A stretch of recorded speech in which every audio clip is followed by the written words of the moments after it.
আসসালামু আলাইকুম। আমি অতি প্রথমই তীব্র নিন্দা এবং প্রতিবাদ জানাচ্ছি যারা গণ অধিকার পরিষদের নেতাকর্মীদের উপরে নুরুল হক নূর এবং রাশেদ ভাই এবং নূর ভাইয়ের উপরে যারা আক্রমণ করেছেন। মানুষের ন্যায্য দাবি নিয়ে ডাকসু থেকে বেড়ে উঠেছে, কারো পাও চাটাগিরি করে ওঠে নাই।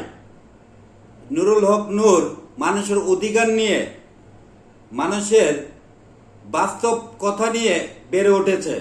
আজকে ওনাকে মেরে রক্তাক্ত করেছে, খুব দুঃখ হয়। এবং পুলিশ বাহিনী ভাই এভাবে কাদের চক্রান্ত পেয়ে আপনারা এভাবে একটি বেড়ে ওঠা ত্যাগী নেতাদের উপরে হাত উঠিয়েছেন, আমি তীব্র নিন্দা জানাচ্ছি। এবং এর পিছনে, হামলাকারীদের পিছনে কার হাত আছে এবং নতুন নতুন রাজনীতি দলগুলো হাতে হাত রেখে জোরালোভাবে প্রতিবাদ করার জন্য আহ্বান জানাচ্ছি।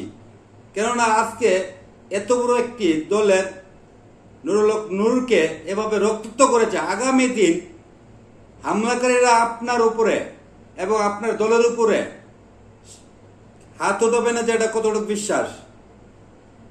এই যে প্রত্যেকটা নেতাকর্মী হাল ছাড়ে নাই, যতই ঝড় তুফান এসেছে হাত শক্ত করে ধরে রেখেছে, মানুষের অধিকার নিয়ে কথা বলেছে।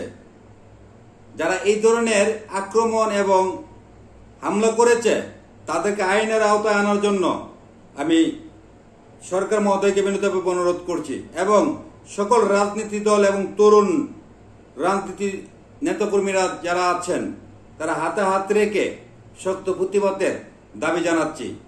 সবাই ভালো থাকবেন। আজকের মতো বিদায় নিলাম। আসসালামু আলাইকুম।